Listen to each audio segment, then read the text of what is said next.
नमस्कार, स्वागत है आप सबका ग्रो क्लासेस में। हम आपके लिए लेके आए हैं क्लास फोर्थ का ईवीएस का पूरा निचोड़ जो सीटेट में आता है, सीटेट स्पेशल के लिए है। अभी थोड़ी देर पहले आपकी क्लास थर्ड के लिए ईवीएस का पूरा जो जितने लेसन्स रहते हैं आते हैं उसका निचोड़, उसका क्लासेस कंप्लीट हुआ है। अभी क्लास फोर्थ का क्लासेस आपका स्टार्ट होने जा रहा है। इसके बाद नेक्स्ट क्लासेस आपकी क्लास फिफ्थ का ईवीएस का होगा, जो टोटल आपका 30 नंबर का आता है ईवीएस में मिला के। 15 नंबर कंटेंट और 15 नंबर पेडागोजी। इन 3 क्लासेस में ये 30 नंबर आपका ईवीएस कंटेंट और पेडागोजी मिक्स कंप्लीट है। ठीक है, अगर आप तीनों क्लासेस देख लिए और समझ लिए तो आपका 30 नंबर कंप्लीट हो जाएगा सिर्फ 3 क्लासेस से। उसके बाद इन तीनों क्लासेस के बाद हम थर्ड फोर्थ फिफ्थ का कंटेंट और ईवीएस पेडागोजी एक साथ चलाएंगे, एक ही क्लासेस में कंप्लीट करेंगे तीनों क्लासेस को। ठीक है, तो क्लास फोर्थ का ईवीएस लेके आए हैं, तो चलते हैं आगे। जितने भी लेसन हैं उनको कंप्लीट करते हैं। कंटेंट और ये क्लासेस ऑलरेडी इकराम सर ले चुके हैं, और जो कि डिटेल्स में बताए हैं, डिटेल्स में नहीं, जो डिट्टो जो आपके प्रीवियस ईयर में क्वेश्चंस आए हैं और जो आने की संभावना है, जितनी बार आ चुके हैं उन सबको लेके आए हुए हैं डिटेल्स में, वही बताएंगे। आगे बढ़ते हैं। अगर अभी आप नए हैं तो सब्सक्राइब कीजिएगा चैनल को, ताकि नेक्स्ट क्लासेस जो पढ़े वो आपके नोटिफिकेशन में आ सके। तो आगे बढ़ते हैं। क्लास फोर्थ, पहला चैप्टर है क्लास फोर्थ का ईवीएस का। इसका नाम है चलो चले स्कूल। क्या नाम है? चलो चले स्कूल। आपको लेसन्स का नाम याद रखने की आवश्यकता नहीं है, बस जो कंटेंट है वो सुनना समझना जरूरी है। अगर लग रहा हो हम तेज बोल रहे हो तो आप स्पीड स्लो कर लीजिएगा, और स्लो बोल रहे हैं तो आप स्पीड बढ़ा के देखिएगा। ठीक है, आगे बढ़ते हैं। चलो चले स्कूल असम के बारे में दिया हुआ है उस चैप्टर में। असम में बांस से बने पुल होते हैं। ठीक है, असम में कैसे पुल होते हैं? बांस से बने पुल होते हैं। ऐसे आ सकता है कैसे पुल होते हैं। यहाँ बारिश भी बहुत होती है, कभी कभी तो चारों तरफ घुटनों तक पानी भर जाता है, फिर भी बच्चे स्कूल जाने से नहीं रुकते हैं। एक हाथ में किताबें उठाते हैं और दूसरे हाथ में बांस को पकड़ते हैं। वह जल्दी जल्दी बांस और रस्सी से बना पुल पार कर जाते हैं। ठीक है, ये असम के बारे में दिया हुआ है। ऐसे ढेर सारे ऑप्शन बना के दे देगा, उसमें से आपको चूज करना रहेगा। ए बी सी तीनों सही है, ए बी सी गलत है, या ए बी सही है या ए गलत है। ये पूरा आपको ध्यान में रखना होगा कि असम में बांस से पुल बने होते हैं, घुटनों तक पानी भर जाता है, बच्चे एक हाथ में किताबें बच्चे उठाते हैं और दूसरे हाथ में बांस पकड़ते हैं। ठीक है, ये सब। आगे बढ़ते हैं। लद्दाख, लद्दाख के बारे में। लद्दाख में कैसा होता है? लद्दाख में लकड़ी का बना झूला होता है जिसे ट्रॉली कहा जाता है। ठीक है, वह स्कूल पहुंचाने के लिए रोज नदी पार करनी होती है। खूब चौड़ी और गहरी नदी में पार की जाती हुई मजबूत लोहे की रस्सी होती है। वह दोनों तरफ से भारी पत्थरों या पेड़ों से कसकर बंधी होती है। जैसे आप जम्मू कश्मीर वगैरह में जाते हैं तो वहाँ पे क्या होता है? ट्रॉली होता है। जैसे होता है वैष्णो देवी आप जाते हैं तो ट्रॉली होती है ना, जो आपको एक पहाड़ी इलाकों में एक जगह से दूसरी जगह ले जाती है। तो वैसा ही ये होता है। ठीक है, जिसे ट्रॉली कहते हैं। आगे बढ़ते हैं।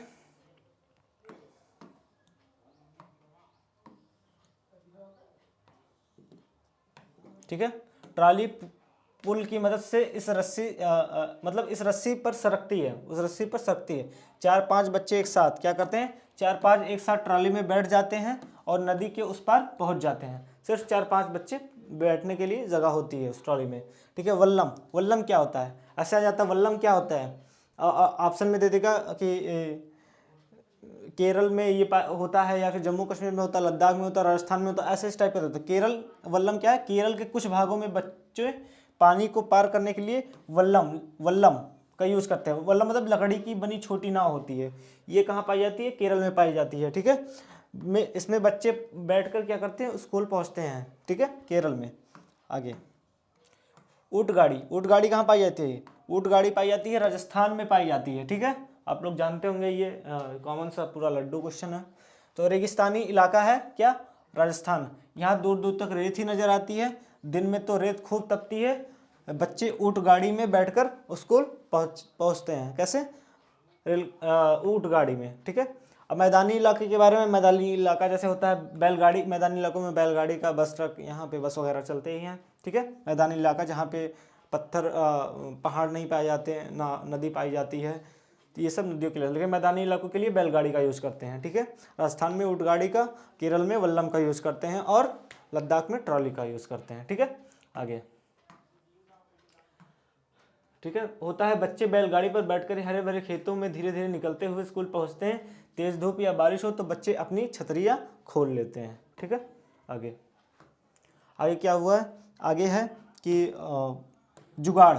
जुगाड़ क्या होता है, जुगाड़ गुजरात में पाया जाता है। कहाँ पाया जाता है जुगाड़, गुजरात में पाया जाता है। ध्यान में रखना का, गुजरात में जुगाड़ पाया जाता है। अब गुजरात के में जुगाड़ क्या होता है, जैसे कि अभी आपके पास सपोज दैट एक बाइक है, एक बाइक पुरानी हो गई है, तो आप लोगों ने देखा होगा कि बाइक को जब पुरानी हो जाती है तो उसके पीछे एक ठेला सा से लगा लेते हैं जो बाइक का भी काम करता है और ढोने का भी काम करता है, उसे जुगाड़ कहते हैं, ठीक है।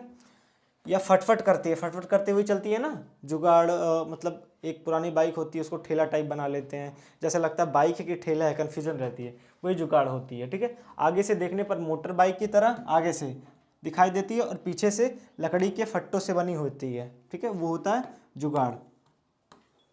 आगे, ठीक है, जुगाड़ का चित्र आई थिंक था, डिलीट हो गया। आगे चैप्टर 2 क्या है, कान। कान में अलग अलग जानवरों में कान अलग अलग तरह के होते हैं।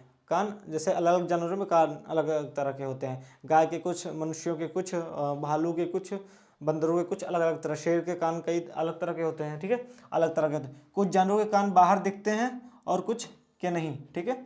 पक्षियों के कान दिखते नहीं हैं, एक बात याद रखना आप लोग, पक्षियों के कान दिखते नहीं हैं लेकिन उनके सिर के दोनों तरफ छोटे छोटे छेद होते हैं, वही उनका कान होता है। या पंखों से ढके रहते हैं, इन्हें छोटे छोटे छेद की मदद से पक्षी क्या करते हैं, पक्षी सुनते हैं, ठीक है। आगे बढ़ते हैं, क्या होता है, छिपकली के भी छोटे छोटे छेद जैसे कान दिखाई देते हैं। छिपकली के भी छोटे छेद जैसे कान दिखाई देते हैं। मगरमच्छ के भी छोटे छेद जैसे कान होते हैं लेकिन आसानी से दिखाई नहीं देते। मगरमच्छ के भी कान होते हैं, मगरमच्छ के आंसू भी होते हैं, ठीक है। आगे क्या करते हैं, जिन जानवरों के कान बाहर दिखाई देते हैं, जिन जानवरों के कान बाहर दिखाई देते हैं उनके शरीर पर बाल होते हैं। एक बात याद रखना, ये कोई प्रश्न आ जाता है, जिन जानवरों के कान बाहर दिखाई देते हैं उनके शरीर पर बाल नहीं होते, और ये बच्चे नहीं देते, मतलब इस टाइप का दे देता है। लेकिन जिन जानवरों के कान बाहर दिखाई देते हैं उनके शरीर पर बाल होते हैं और ये बच्चे देते हैं, ठीक है। जिन जानवरों के कान बाहर दिखाई नहीं देते, कान बाहर दिखाई नहीं देते, उनके शरीर पर बाल नहीं होते हैं और वह अंडे देते हैं। ये वेरी इंपॉर्टेंट क्वेश्चन, बहुत कन्फ्यूजन हो जाती है बच्चों को, उल्टा करके सब चले आते हैं, ठीक है, ध्यान रखना ये। आगे बढ़ते हैं, बहुत साल पहले धरती पर क्या थे, डायनासोर थे, लेकिन अब नहीं, अब या सिर्फ फिल्मों और फोटो पुस्तकों में ही मिलते हैं, डायनासोर कहीं दिखाई नहीं देते बहुत साल पहले, ठीक है, याद रखना, ध्यान में रखना।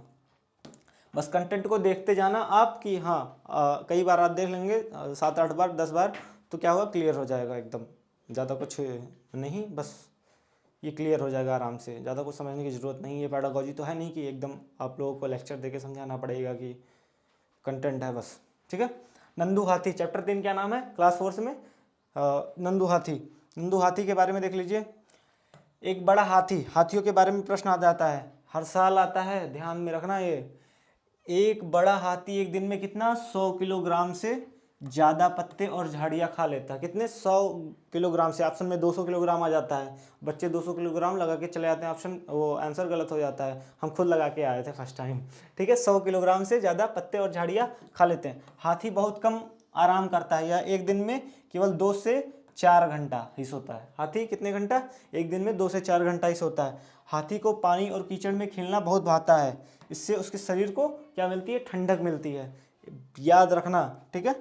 आगे, हाथी के कान भी पंखे की तरह होते हैं। हाथी के कान भी क्या होते हैं, पंखे की तरह होते हैं। गर्मी लगने पर हाथी अपने कान हिलाकर क्या करते हैं, हवा लेते हैं, ठीक है। 3 महीने के हाथी का वजन कितना होता है, 200 किलोग्राम होता है। जो 3 महीने का हाथी होता है उसका वजन 200 किलोग्राम होता है। और वह हाथी के वहाँ पे क्या था, वजन के बारे में नहीं, 100 किलोग्राम पत्ते के बारे में था, पत्ते और झाड़ियाँ खा लेते हैं। लेकिन 3 महीने के हाथी का वजन कितना होता है, 200 किलोग्राम होता है, याद रखना। 100 किलोग्राम ऑप्शन में दे देगा तो फिर आप लोग कहीं मार के न चलाएं, इसको याद रखिएगा, ठीक है। हाथियों के झुंड में केवल हथनी और बच्चे ही रहते हैं। हाथियों के झुंड में क्या होता है, झुंड में केवल हथनी और बच्चे ही रहते हैं, ठीक है। झुंड की सबसे बुजुर्ग हथनी पूरे झुंड की नेता होती है। झुंड की जो देखिए केवल हाथियों के झुंड में केवल हथनी और बच्चे होते हैं, उसमें पुरुष नहीं होते हैं, सिर्फ महिलाएं होती है, सिर्फ फीमेल हाथियां होती हैं और उनके बच्चे होते हैं। झुंड की जो सबसे बुजुर्ग महिला हाथी होती है, बुजुर्ग हथनी होती है, वह पूरे झुंड की क्या होती है, नेता होती है, ठीक है। एक झुंड में 10 से 12 हथनी और बच्चे होते हैं, बस 10 से 12। ऑप्शन याद रखना, ये एकदम प्रीवियस ईयर का डिट्टो क्वेश्चन है, वही मैं छाड़ के लेके आया हूँ और इसमें कुछ एक्स्ट्रा नहीं लेके आया हूँ कि किताब से बाहर है आपके, ठीक है। आगे चलते हैं। आगे क्या है, हाथी 14 से 15 साल तक इस झुंड में रहते हैं। क्या होता है, हाथी 14 से 15 साल तक, कितने साल तक, 14 से 15 साल तक झुंड में रहते हैं। कहाँ, झुंड में। फिर वे झुंड छोड़ देते हैं और अकेले रहते हैं। झुंड में रहने वाले जानवर मिलजुल कर सभी काम करते हैं, जैसे खाने की तलाश में घूमना और नहाना। ये हाथियों के बारे में था, ठीक है। और ये भी याद रखना, प्रीवियस ईयर का क्वेश्चन है, बगुला भैंस पर बैठता है क्योंकि बगुला तथा भैंस में क्या है, सहजीवी का संबंध है, ठीक है। सहजीवी का संबंध है, ऑप्शन में आ जाता है परजीवी का संबंध है। भैंस को बगुला पर बैठना अच्छा लगता है, या बगुला को भैंस पे बैठना अच्छा लगता है, या दोनों में दोस्ती, ऐसे सब आ जाते हैं। लेकिन क्या है, सहजीवी का संबंध है, परजीवी का भी आ जाता, तो सहजीवी का संबंध लगा के आना है आंसर। बगुला भैंस पर इसलिए बैठता है क्योंकि बगुला तथा भैंस में सहजीवी का संबंध है, ठीक है। आगे चैप्टर 4 अमृता की कहानी है, ठीक है। अमृता की कहानी इस आधार पे है, राजस्थान में याद रखना कि जोधपुर के पास क्या है, जोधपुर के पास एक खिजड़ी गांव है। अब खिजड़ी गांव के बारे में जानकारी ले लो, राजस्थान के बारे में, बहुत इंपॉर्टेंट क्वेश्चन ये भी आता है। इस गांव में खिजड़ी के बहुत सारे पेड़ हैं, खिजड़ी के पेड़, ठीक है।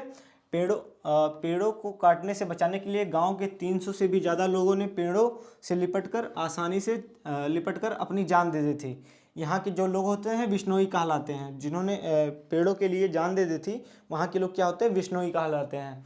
पेड़ों और जानवरों की रक्षा करते हैं, ठीक है, विश्नोई होते हैं। अभी देखिए आप लोग, मैटर चल रहा था सलमान खान और क्या नाम है इनका, नाम नहीं याद आ रहा, कोई गैंगस्टर करके हैं, तो वो बिश्नोई है। अभी उसने क्या नाम है, सलमान खान ने हिरन मारा था, तो उस चक्कर में क्या है, वो कह रहा था कि जानवरों को और पेड़ों की हम लोग रक्षा करते हैं, इसलिए वो सलमान को मारने के लिए बोल रहा था। मतलब मिला जुला के क्या है कि ये लोग ऐसे होते हैं कि पेड़ों और जानवरों की बहुत अच्छी तरीके से रक्षा करते हैं, ये बोलते नहीं अपनी बातों को। अगर कुछ कोई पेड़ काट रहा है या जानवर काट रहा है तो उन लोगों को सबक सिखाते हैं, ऐसा कुछ उनका सीन होता है अपना।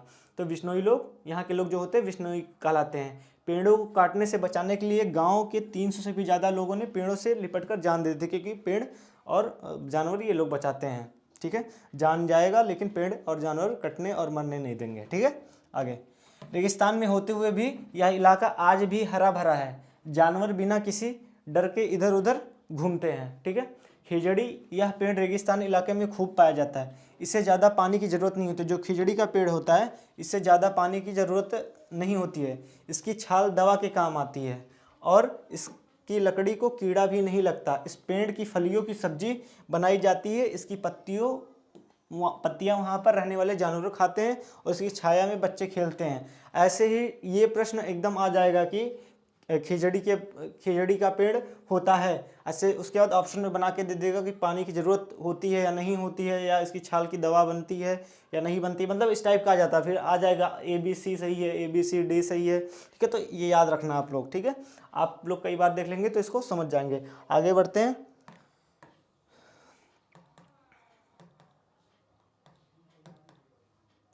ठीक है, आगे बढ़ते हैं। आगे क्या है, चैप्टर 5 अनीता की मधुमक्खियाँ। अब मधुमक्खी के बारे में जान लेते हैं। बिहार के मुजफ्फरपुर जिले में कौन सा गांव है, बोचहा गांव है, बोचहा गांव है बिहार के मुजफ्फरपुर में। ये याद रखना गांव का नाम जितना मैं बता रहा हूँ, ठीक है, क्योंकि ये प्रीवियस ईयर का ही क्वेश्चन है सब, ठीक है। वाद विवाद से बच्चों को किसी बात के विभिन्न पहलुओं के बारे में सोचने और समझने का मौका मिलता है।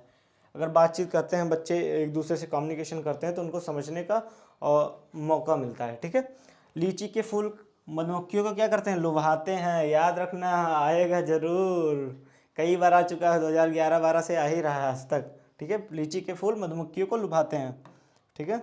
आगे, अक्टूबर से दिसंबर तक का समय मधुमक्खियों के लिए क्या होता है, अंडे देने का समय होता है। कब, अक्टूबर से दिसंबर। ये ऐसे याद कर लीजिएगा, अगर किसी का बर्थडे हो तो याद कर लेना कि मधुमक्खियों के अंडे देने का समय इस डेट से, मतलब इस टाइम से होता है, इस मंथ से, तो अक्टूबर से दिसंबर का समय। पांचवा क्या है, मधुमक्खी पालन शुरू करने का सबसे अच्छा समय यही होता है, यही अक्टूबर से दिसंबर।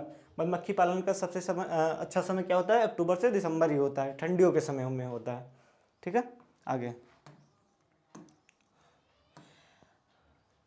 मधुमक्खियाँ पालने के लिए क्या करते हैं, बक्से, चीनी और साफ करने के लिए दवाइयों की जरूरत होती है। बक्से, चीनी और छत्ते को साफ करने के लिए दवाइयों की जरूरत पड़ती है, याद रखना। लीची के फूल कब खिलते हैं, फरवरी में खिलते हैं, फरवरी में लीची के फूल खिलते हैं। ठीक है, याद रखना, एकदम डिट्टो क्वेश्चन प्रीवियस ईयर से। हर छत्ते में एक रानी मधुमक्खी होती है, क्या होता है, जैसे जो छत्ता होता है वो, उसमें रानी मधुमक्खी होती है जो अंडे देती है। खाली रानी मधुमक्खी क्या करती है, अंडे देती है। छत्ते में कुछ नर मक्खी भी होते हैं, कुछ नर मक्खी भी होते हैं। ठीक है, छत्ते में बहुत सारे काम करने वाली श्रमिक मक्खियाँ भी होती हैं, बहुत सारी श्रमिक मक्खियाँ भी होती हैं। क्या उनका काम क्या होता है, यह दिन भर काम करती हैं। शहद के लिए फूलों का रस ढूंढती हैं। जब किसी मक्खी को रस मिल जाता है तो वह एक तरह का नाच करती हैं, उससे दूसरी मक्खियों को पता चल जाता है, वे रस से शहद बनाती हैं। छत्ता बनाने का काम भी इन्हीं का होता है और बच्चों को पालना भी यह करती हैं। अगर यह ना हो तो छत्ता नहीं बनता और ना ही क्या होता है, और ना ही शहद इकट्ठा होता है। समझ रहे हो, तो ये चीज़ होता है। आगे, शहद के बिना छत्ते की सारी मधुमक्खियाँ भूखी भी रह जाती हैं। शहद के बिना छत्ते की सारी मधुमक्खियाँ भूखी भी रह जाती हैं। ध्यान देना थोड़ा सा बस। नर मक्खी को, इसको ध्यान देना आप, नर मक्खी छत्ते के लिए कुछ खास काम नहीं करते हैं। नर मक्खी जो होते हैं वेले बैठे रहते हैं, कुछ काम नहीं करते हैं। वैसे भी आजकल देख रहे हैं यूपीएससी टॉपर्स लड़कियां ही आ रही हैं ज़्यादातर, लड़कों की संख्या कम रह गई फर्स्ट सेकंड थर्ड पे। यहाँ मैं जेंडर वाइज नहीं बातें कर रहा हूँ, फिलहाल लड़कियाँ आगे सच में निकल रही हैं और पुरुष काम नहीं कर रहे हैं। यहाँ भी क्या है, नर मक्खी छत्ते के लिए कुछ खास काम नहीं करते हैं। मधुमक्खियाँ की तरह ही चींटियाँ भी मिलजुल कर रहती हैं। जैसे मिलजुल कर रहती हैं मधुमक्खियाँ, एक साथ रहती हैं छत्ता बनाकर, वैसे ही चींटियाँ भी रहती हैं। ये बात याद रखना। सभी चींटियों का काम क्या रहता है, बटा रहता है। ठीक है, अब क्या होता है चींटियों के बारे में जान लीजिए कि रानी चींटियाँ जो होती हैं, रानी चींटी अंडे देने का काम करती है। जैसे क्या होता है कि मधुमक्खी में रानी मधुमक्खी क्या होता है, अंडा देती है, वैसे रानी चींटियाँ अंडे देती हैं। सिपाही चींटी बिल का क्या करते हैं, ध्यान रखते हैं, और काम करने वाली चींटियाँ भोजन ढूंढकर बिल तक लाती हैं। ठीक है, दीमक और ततैया इसी तरह समूह में रहते हैं। इंपॉर्टेंट क्वेश्चन याद रखना, दीमक और ततैया समूह में रहते हैं इसी तरह। ठीक है, दीमक और ततैया भी समूह में रहते हैं, चींटियाँ भी समूह में रहती हैं, और मधुमक्खी भी समूह में रहती है। एक बात याद रखना आप लोग। आगे चैप्टर 6, ओमना का सफ़र। ठीक है, ओमना क्या है, याद रखना कि गांधीधाम, ये भी आया हुआ क्वेश्चन है। गांधीधाम अहमदाबाद और वलसाड़ गुजरात में है। ठीक है, अहमदाबाद स्टेशन पर ढोकला, चटनी, नींबू वाले चावल, मिठाई आदि खाने वाली चीज़ें मिल रही हैं। जब वो लड़की स्टेशन से यात्रा कर रही थी तो ये चीज़ मिल रही थी। ठीक है, तो ऐसे आ सकता है कि ढोकला, चटनी, नींबू कहाँ पाया जाता है। ऑप्शन में देगा अहमदाबाद, फिर राजस्थान भी दे देगा, और उसके बाद जम्मू कश्मीर या और भी ऐसे स्टेट के ऑप्शन दे देगा। ठीक है, याद रखना। वलसाड़ स्टेशन पर खाने पीने की चीज़ें बेचने वाले गर्म चाय, बटाटा, बड़ा पूरी, सागर और ठंडा दूध बेच रहे थे। ठीक है, ये इतना इंपॉर्टेंट नहीं है। आगे, कोझिकोड कहाँ है, कोझिकोड याद रखना, इंपॉर्टेंट क्वेश्चन। कोझिकोड केरल में है। ठीक है, आ सकता है, गुजरात आया हुआ है। ये याद रखना, गुजरात के निकटवर्ती राज्य मध्य प्रदेश, महाराष्ट्र, राजस्थान, दमन और दीव, दादर और नगर हवेली। आप लोग क्या करना, मैप ले लेना, मैप में थोड़ा सा देख लेना कि जो आसपास के स्टेट्स हैं कौन किसके पास है। जैसे महाराष्ट्र के पास क्या है, जैसे गुजरात के निकटवर्ती राज्य, जैसे गुजरात के पास क्या है, मध्य प्रदेश है, महाराष्ट्र है, राजस्थान है।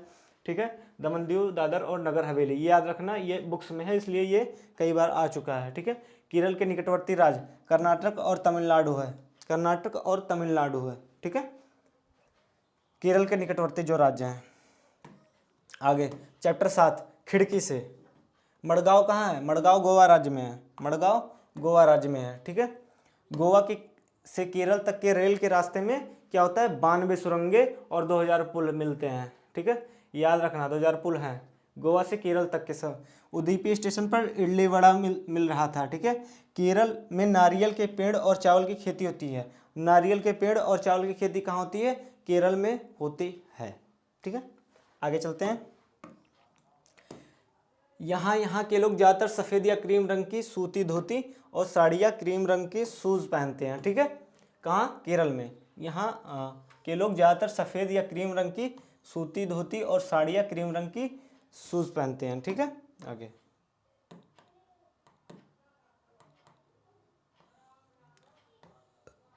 मलयालम में ध्यान रखना, मलयालम के बारे में क्या दिया हुआ। मलयालम में वलियम्मा किसको कहते हैं? माँ की बड़ी बहन को कहते हैं। माँ की बड़ी बहन को क्या कहते हैं? वलियम्मा।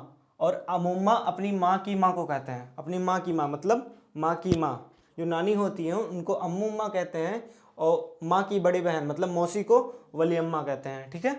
याद रखना। कहाँ? मलयालम में। अब आगे आते हैं। ये भाषा है, ये राज्य है। भाषा राज्य में देखेंगे कि मलयालम कहाँ की भाषा है? केरल और लक्षद्वीप की। कोंकणी कहाँ की है? कोंकणी है गोवा की। मराठी कहाँ है? महाराष्ट्र की। आमा तुमका का करे छे, ठीक है। कमाई चाइला मूवियों में ऐसे होता है सिंघम में देखा था। तो मराठी महाराष्ट्र का, ठीक है। और गुजराती गुजरात का। दादर और नगर हवेली दमन दीव में भी गुजराती बोली जाती है, ये याद रखना आप लोग, ठीक है। कन्नड़ कहाँ बोला जाता है? कर्नाटक में। बातों से ही पता चल जा रहा है। चैप्टर 8 नानी के घर तक है, ठीक है। केरल में पानी के दूसरी तरफ जाने के लिए केवल फेरी का ही इस्तेमाल करते हैं। फेरी होती है, फेरी एक चीज़ होती है और जो एक पानी के दूसरी तरफ जाने के लिए फेरी का यूज़ करते हैं। ये भी फेरी होता है, नाव की तरह ही कुछ होता है, ठीक है। रेल टिकट जानकारी है, ये देख लीजिए कि रेल टिकट जानकारी है। ट्रेन का नंबर होता है, अगर रेल टिकट में आप देखेंगे ट्रेन का नंबर होता है, सफ़र शुरू करने की तारीख होती है, बर्थ नंबर होता है और किराया होता है। ट्रेन का नंबर, सफ़र शुरू होने की तारीख, बर्थ का नंबर और किराया। उसमें क्या होता है? उसमें पैसेंजर का नाम नहीं होता है, एक बात याद रखना आप लोग, ठीक है। ऑप्शन में दे देगा कि पैसेंजर का नाम या रेल यात्री का नाम, ठीक है, नहीं होता है, याद रखना। आगे रेलवे टाइम टेबल से हमें बहुत सी जानकारी मिलती है, जैसे ट्रेन किस स्टेशन पर किस समय पहुंचेगी और किस समय स्टेशन छोड़ेगी, कितनी दूरी तय करेगी आदि, ठीक है। याद रखना ओमना ने नगर कोइल एक्सप्रेस ट्रेन से सफ़र किया था, अहमदाबाद से नगर कोइल स्टेशन, ठीक है। ओमना ने कहाँ से कहाँ तक सफ़र किया था? अहमदाबाद से नगर कोइल स्टेशन, ठीक है। आगे इसमें कितने स्टेशन मिले थे? 13 स्टेशन। अहमदाबाद से नगर कोइल स्टेशन तक कुल 13 स्टेशन मिलती हैं, याद रखना। ऑप्शन पूछ सकता है कितने स्टेशन मिलते हैं? अहमदाबाद से नगर कोइल तक कुल 13 स्टेशन मिलते हैं, ठीक है। आगे बढ़ते हैं। आगे क्या है? आगे चैप्टर नंबर 9 बदलते परिवार नाम है। बदलाव जिंदगी का हिस्सा है, बदलाव का बच्चों पर क्या होता है? गहरा असर पड़ता है, ठीक है। कुछ बदलता है, अगर घर में भी कुछ छोटी बड़ी बातें होती हैं या फिर कुछ भी होता है हमारे इन्वायरमेंट में बच्चों के सामने, तो उन पर गहरा प्रभाव पड़ता है। ये बात ध्यान रखना। हो सकता है, इसलिए आवश्यक है कि इस चर्चा को मतलब जो भी हो उस चर्चा को संवेदनशीलता से करना चाहिए, कुछ भी प्रकार का चर्चा हो, ताकि बच्चों पर कोई गहरा असर ना पड़े, ठीक है। आंध्र प्रदेश में लोगों का एक समूह विशेष कैंप लगाता है। इस कैंप द्वारा कम उम्र की शादीशुदा लड़कियों को फिर से स्कूल भेजने में मदद की जाती है। कहाँ पे? आंध्र प्रदेश में जो कम उम्र की लड़कियां शादीशुदा होती हैं उनको फिर से स्कूल भेजने का काम किया जाता है, कैंप लगाया जाता है, ठीक है, याद रखना। आगे बढ़ते हैं। आगे क्या है? बाल विवाह कानून के अनुसार लड़की की शादी की आयु कम से कम 18 और लड़के के लिए 21 वर्ष है। अब इसको भी बढ़ाकर 21 वर्ष कर दिया गया था, ठीक है। आगे चैप्टर 10 हुत्तु, ठीक है। चैप्टर 10 है।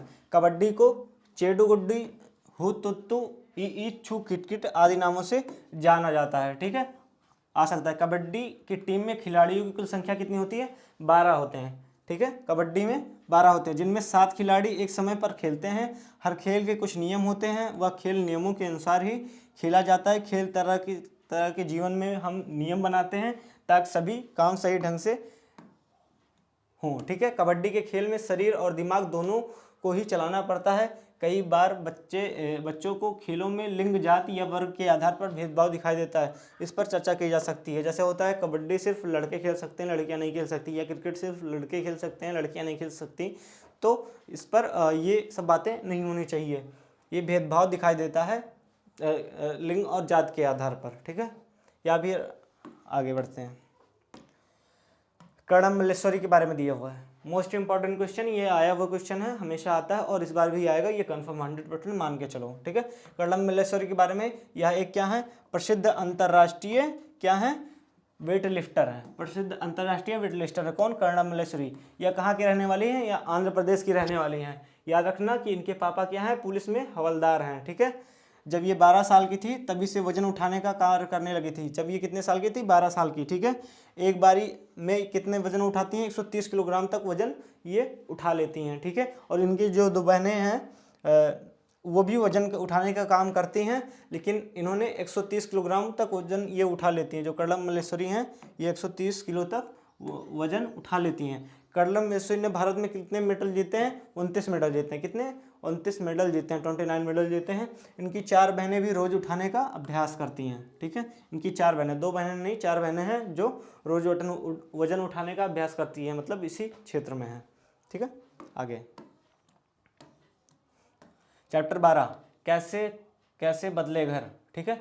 डेरा गाजिन खां आ सकता है ऑप्शन में, डेरा गाजिन खां जगह कहाँ है, पाकिस्तान में है। कहाँ पे है, पाकिस्तान में है। कच्चे घरों में गोबर को मिट्टी से मिलाकर जमीन पर लिपाई करने से मिट्टी में कीड़ा नहीं लगता। ये हम क्लास 3 में बता चुके हैं आप लोगों को। क्लास 3 का जो ईवीएस का पूरा निचोड़ लेके आए थे, एक क्लासेस लेके आए थे कक्षा 3 के लिए, उसमें बता सकते हैं कि कीड़ा नहीं लगता, ठीक है। नीम और कीकर की लकड़ी की दीमक में दीमक नहीं लगता। जो नीम का पेड़ और कीकर का पेड़ होता है इसमें दीमक नहीं लगता है, ठीक है, ध्यान रखना। सोना गांव कहाँ है, हरियाणा में है। सोना गांव हरियाणा में है। जब हम कहाँ जाने से याद नहीं आ रहा, पाकिस्तान जाने से सोना गांव पड़ता है क्या, हरियाणा जाने से गुड़गांव, ऐसा कुछ अभी बताएंगे। ईंटों की दीवारों को लिखना नहीं पड़ता है। ईंटों की दीवारों को लिखना नहीं पड़ता है। साल में एक बार ईंटों की दीवारों को चूने से जब पुताई हो जाती है, ठीक है, तो सोना गांव से दिल्ली जाते समय रास्ते में गुड़गांव शहर पड़ता है। जब सोना से गांव से दिल्ली जाते हैं तो रास्ते में गुड़गांव शहर पड़ता है, ठीक है। आगे चैप्टर 13, पहाड़ों से समुद्र तक। पहाड़ों से समुद्र तक बहुत सारी चीज़ें पानी में आसानी से घुल जाती हैं। इनमें से कई चीज़ें हमारे शरीर के लिए हानिकारक हो सकती हैं। इसलिए पानी से पीने से पहले पानी को साफ़ करना चाहिए। ये आप लोगों को पता होगा। ये एक यूनिवर्सल चीज़ें हैं जो आपने पढ़ी होगी पहले। पानी को क्या करना चाहिए, साफ़ कर लेना चाहिए। और साफ़ कैसे बेटर रहेगा, छान कर या उबाल कर, तो उबाल कर, ठीक है। आगे पानी साफ़ करने का सबसे अच्छा तरीका क्या है, पानी को उबालना हो, अभी हम बता ही दिए आप लोगों को, ठीक है। आगे चैप्टर 14, बसवा का खेत। चैप्टर 14, बसवा का खेत। बसवा कर्नाटक के बेलबनिक गांव में रहता है। बसवा कर्नाटक के बेलबनिक गांव में रहता है। जुलाई के माह में प्याज की फसल कब उगाई जाती है, जुलाई के माह में प्याज की फसल उगाई जाती है, ठीक है। खूंटी से खेत को मिट्टी को नरम किया जाता है। कर्नाटक में हल को क्या कहते हैं, कुर्गे। हल को कर्नाटक में क्या कहते हैं, कुर्गे कहते हैं। कुर्गे, मेरा कुर्गे दो मतलब हल दो, ठीक है। आगे प्याज की फसल बोने के 20 दिन बाद छोटे छोटे पौधे निकल आते हैं। कितने दिन बाद, 20 दिन बाद। 20 दिन बाद छोटे छोटे पौधे निकल आते हैं। खेतों में कुछ पौधे बिना बोए अपने आप उगते हैं, जिसे क्या कहते हैं, खरपतवार कहते हैं। आप लोग जानते होंगे। आगे आया क्या है, चू चू करती आई चिड़िया, दाल का दाना लाई चिड़िया, ठीक है। आगे गीजूभाई बधेका के बारे में most important question previous year आया हुआ, 2011 से लगातार आ रहा। गीजूभाई बधेका गुजरात में रहते थे। बच्चों के लिए मज़ेदार किस्से और कहानियाँ लिखते थे, ठीक है। और विष्णु चिंचालकर वो थे, वो कहाँ, क्लास 3 में हमने बताया था।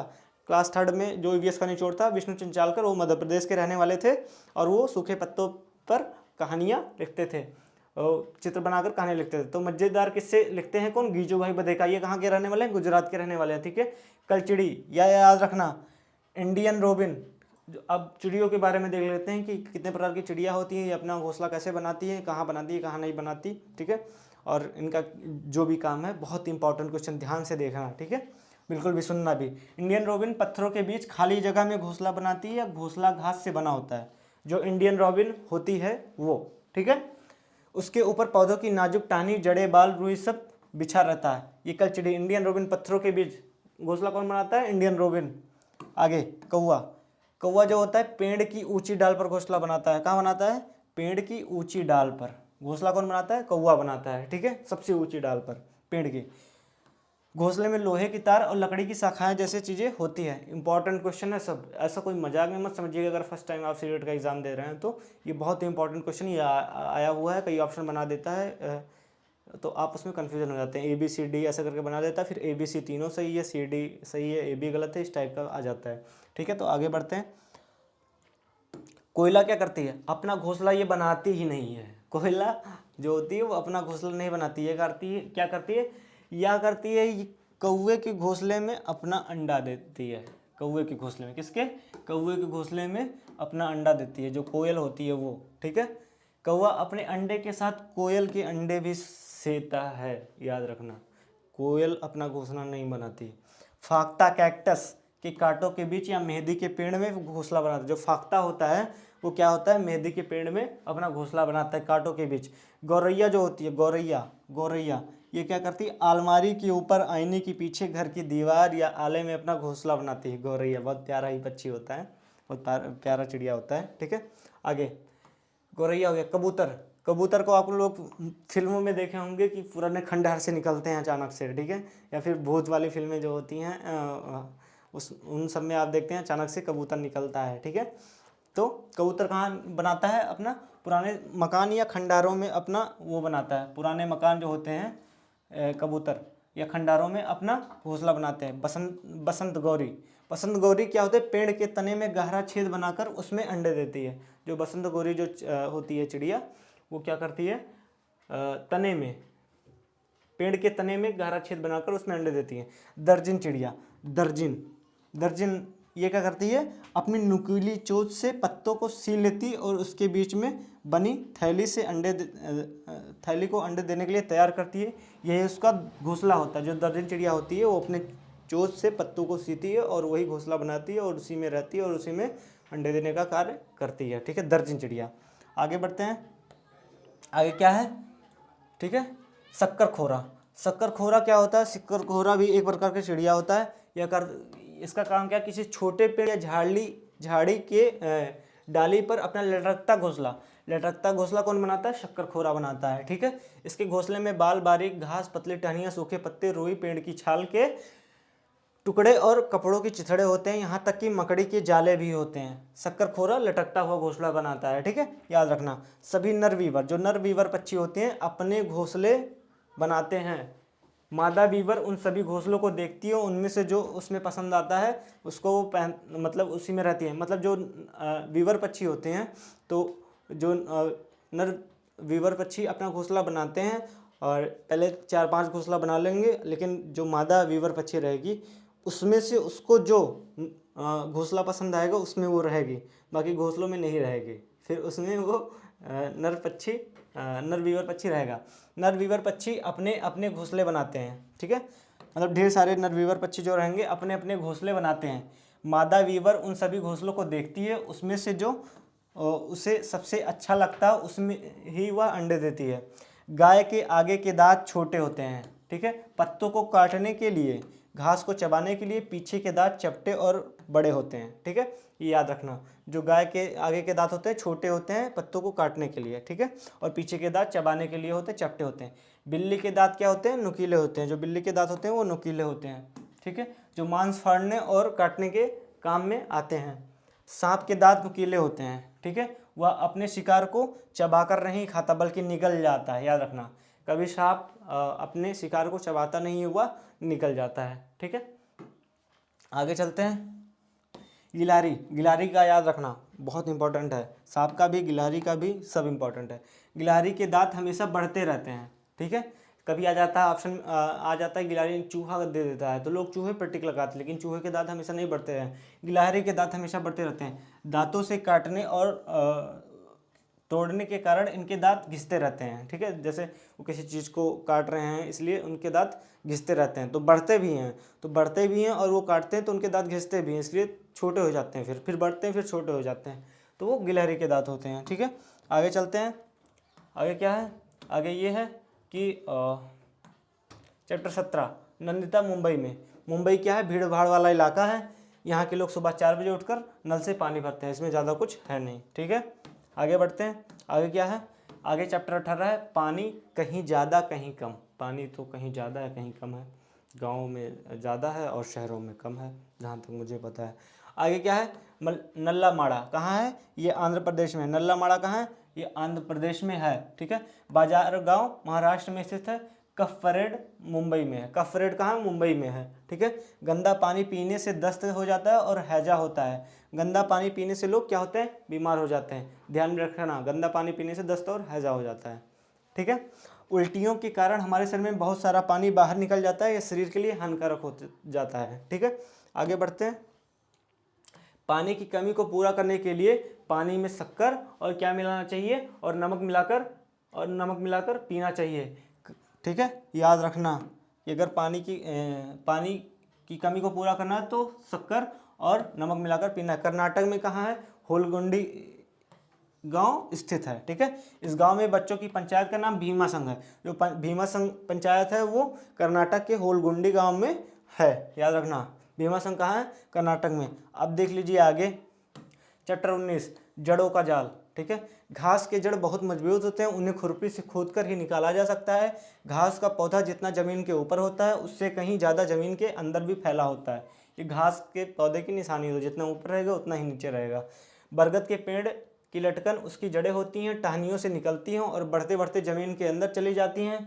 यह जड़ें मजबूत होती हैं, खंभों की तरह पेड़ का सहारा देती हैं। याद रखना, जो बरगद का पेड़ होता है खंभों की तरह इनकी जड़ें ऐसे, वो देखे होंगे आप लोग कि बरगद के पेड़ से लटकता रहता है, कुछ ना कुछ ऐसे जड़ की तरह लटकता रहता है, तो उसकी जड़ें ज़मीन से निकलती हैं, ऊपर जाती हैं, फिर भी नीचे आती हैं, ठीक है।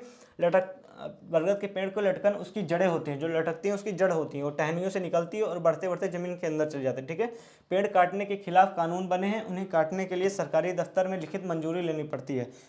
पेड़ ऐसे नहीं काटा जा सकता, ठीक है। रेगिस्तानी ओक में, ऑस्ट्रेलिया में क्या होता है, रेगिस्तानी ओक कहाँ पाया जाता है। अगर ऑप्शन में आपसे आ गया कि रेगिस्तानी ओक कहाँ पाया जाता है, तो रेगिस्तानी ओक ऑस्ट्रेलिया में रेगिस्तान ओक पाया जाता है। देखिए, ऑस्ट्रेलिया में रेगिस्तानी ओक पेड़ पाया जाता है, कहाँ पे, ऑस्ट्रेलिया में। इसके बारे में और देख लेते हैं। जो रेगिस्तानी ओक जो होता है वो ऑस्ट्रेलिया में पाया जाता है। इसकी ऊंचाई कितनी होती है, इसकी ऊंचाई होती है 11 से 12 फीट होती है, ठीक है। और पत्तियां बहुत कम होती है। इस पेड़ की जड़ें ऐसे 30 पेड़ जमीन पर लाइन से लेटा दिए जाएं, उस लंबाई तक जमीन में गहरी जाती हैं जब तक पानी ना पहुंच जाए। मतलब 11 से 12 फीट अंदर जाती हैं, और ये जब तक जड़ें जाती रहती हैं जब तक इसमें पानी ना आ जाए इनके जड़ों में, ठीक है, तब तक वो बढ़ती रहती हैं, ठीक है। यह पानी पेड़ के तने में जमा होता रहता है, ठीक है, होता रहता है। जब कभी इस इलाके में पानी नहीं होता है तो वहाँ के लोग इसके तने के अंदर पतला पाइप डालकर पानी निकाल लेते हैं। मतलब क्या है, ये देखो कौन सा पेड़ है, इस पेड़ का नाम याद रखना आप लोग, भूलना मत। इसका नाम है रेगिस्तानी ओक। ऑस्ट्रेलिया के रेगिस्तानी इलाके में पाया जाते हैं। इसकी ऊंचाई 11 से 12 फीट और पत्तियां बहुत कम होती है। इस पेड़ की जड़ें ऐसे 30 पेड़ जमीन पर लाइन से लेटा दिए जाएं, उस लंबाई तक जमीन में गहरी जाती हैं जब तक पानी न पहुंच जाए। यह पानी पेड़ के तने में जमा रहता है। जब कभी इस इलाके में पानी नहीं होता तो वहाँ के लोग इसके तने के अंदर पतला पाइप डालकर पानी को पीते हैं, ठीक है, निकाल लेते थे, ठीक है। याद रखना है, रेगिस्तानी ओक के बारे में ऑप्शन बना के दे देगा तो आप लोग कंफ्यूज हो जाएंगे, इसलिए कई बार समझ जाना, ठीक है। चैप्टर 20 मिलकर खाएं, ठीक है।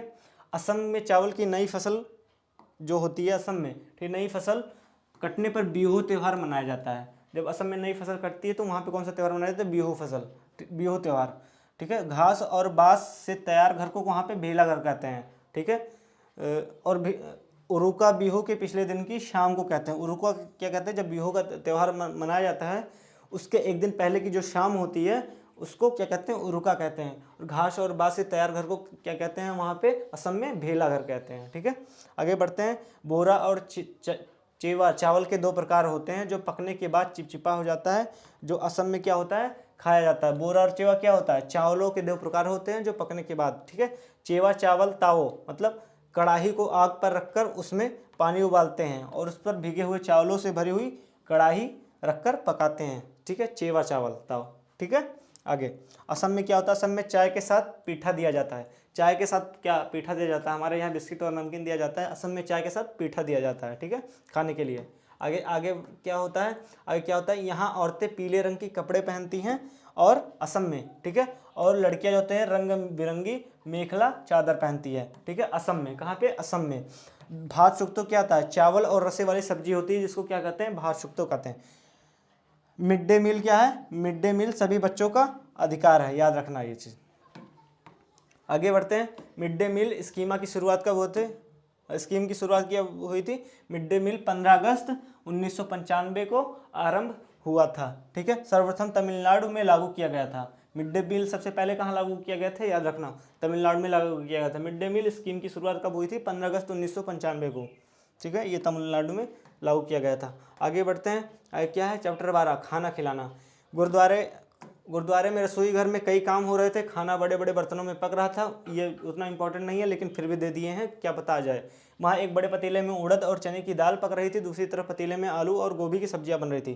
कड़ाह प्रसाद बनाने में आटा और चीनी का इस्तेमाल होता है, याद रखना ये इंपॉर्टेंट है, कड़ाह प्रसाद। ठीक है, अरदास के बाद सभी को कड़ाह प्रसाद दिया जाता है। अरदास के बाद सभी को कड़ाह प्रसाद दिया जाता है।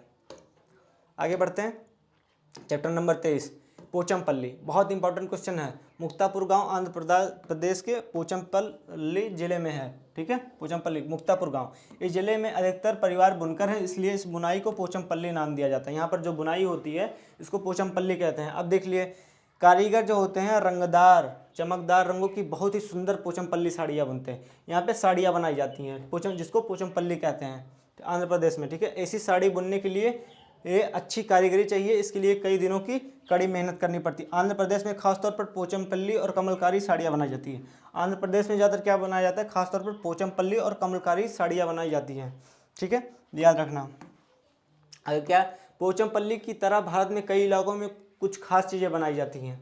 ठीक है, और इन चीज़ों का नाम उस इलाकों के नाम से मशहूर हो गया। जैसे कुल्लू की शाल, आप लोगों ने सुनी हुई कि भाई साल चाहिए तो कुल्लू की ही चाहिए। कुल्लू की शाल, बिहार की मधुमक्खी जो पेंटिंग होती है, मधुबनी पेंटिंग कहाँ पाई जाती है, बिहार में पाई जाती है, याद रखना, बहुत इंपॉर्टेंट क्वेश्चन है। कुल्लू की साल, साल कहाँ की मशहूर है, ये भी आ जाता है। असम की सिल्क, ठीक है, कश्मीर की कढ़ाई, तो ये चीज़ें इंपॉर्टेंट है।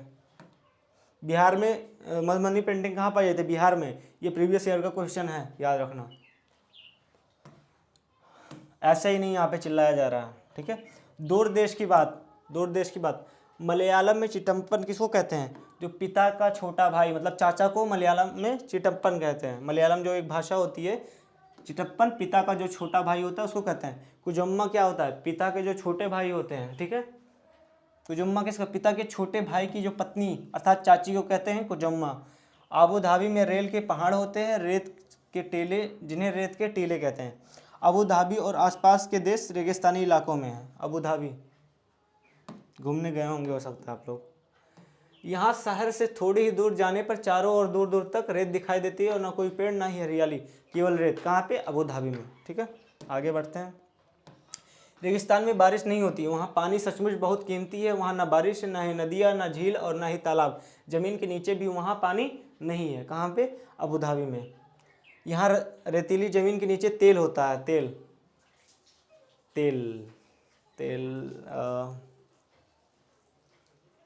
ठीक है, अबू धाबी में तेल होता है। हाँ, इसलिए तो यहाँ पेट्रोल आसानी से मिल जाता है। वहाँ पे पेट्रोल तो आसानी से मिल जाएगा लेकिन पानी आसानी से नहीं मिलेगा। ठीक है, आगे। अबू धाबी में सिर्फ खजूर के ही पेड़ दिखाई देते हैं। अबू धाबी में कौन से पेड़, खजूर के ही पेड़ दिखाई देते हैं, इंपॉर्टेंट है। अबू धाबी की मुद्रा को दिरहम कहते हैं। जैसे यहाँ पे रुपया चलता है, वहाँ अमेरिका में डॉलर चलता है, तो यहाँ पे क्या चलता है, अबू धाबी में दिरहम चलता है। गर्मी की वजह से अबू धाबी में लोग ढीले सूती कपड़े पहनते हैं और पूरा शरीर और सिर भी ढक कर रखते हैं। इससे वे तेज धूप से क्या होते हैं, बच जाते हैं। ठीक है, आगे बढ़ते हैं। आगे क्या है, आगे ये है कि चैप्टर 25 आ गया। चैप्टर 25 में क्या है, चटपटी पहेलियाँ। केरल को मसालों का बगीचा कहा जाता है। मसालों का बगीचा किसको कहा जाता है, केरल को। मसालों का बगीचा केरल को कहा जाता है। यहाँ तेज पत्ता, छोटी इलायची, बड़ी इलायची, काली मिर्च आदि उगाया जाता है। ठीक है, गरम मसाला कई मसालों का पिसा पाउडर होता है, जैसे इलायची, तेज पत्ता के पत्ते आदि को कहा जाता है, ये गरम मसाला होता है। ठीक है, मसालों का बगीचा किसको कहते हैं, केरल को कहते हैं। आगे चैप्टर 26 फौजी वहीदा के बारे में, बहुत इंपॉर्टेंट है, ये भी याद रखना कंटेंट। और ये वहीदा प्रिज्म लेफ्टिनेंट कमांडर है। क्या है, लेफ्टिनेंट कमांडर। यह भारतीय नौसेना में डॉक्टर हैं और नौसेना के समुद्री जहाज पर काम करने वाली गिनी चुनी महिलाओं में से एक है। यह पहली महिला है जिन्होंने पूरी परेड की कमान संभाली थी। थन्ना मंडी गांव कहाँ है, थन्ना मंडी गांव है जम्मू कश्मीर में। कहाँ पे, जम्मू कश्मीर के राजौरी जिले में है। जब परेड होती थी है तो पीछे चार टुकड़ियाँ चलती है। जब परेड होती है तो क्या होता है, पीछे 4 टुकड़ियाँ चलती हैं और पूरी परेड में 36 निर्देश देने होते हैं।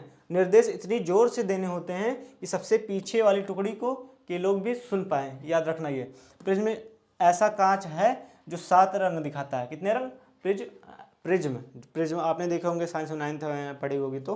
प्रिज्म ऐसा कांच है जिसमें 7 रंग दिखाई देते हैं, इंद्रधनुष। ठीक है, चैप्टर 27 क्या नाम है, कोशिश हुई कामयाब। कोशिश हुई कामयाब, आप लोग पास हो जाएंगे तो कोशिश हुई कामयाब।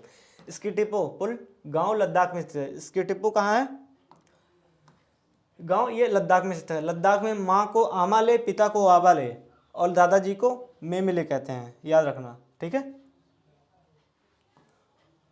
आमा को आमा ले, पिता को आबा ले लद्दाख में, और दादाजी को मेमेले कहा जाता है। ठीक है, याद रखना। ठीक है, लद्दाख में माँ को आमा ले, पिता को आबा ले और दादाजी को मेमेले कहा जाता है। ये बात याद रखना आप लोग। आपका ये EVS क्लास 4th कंप्लीट हुआ, क्लास 3rd की क्लास हो चुकी है।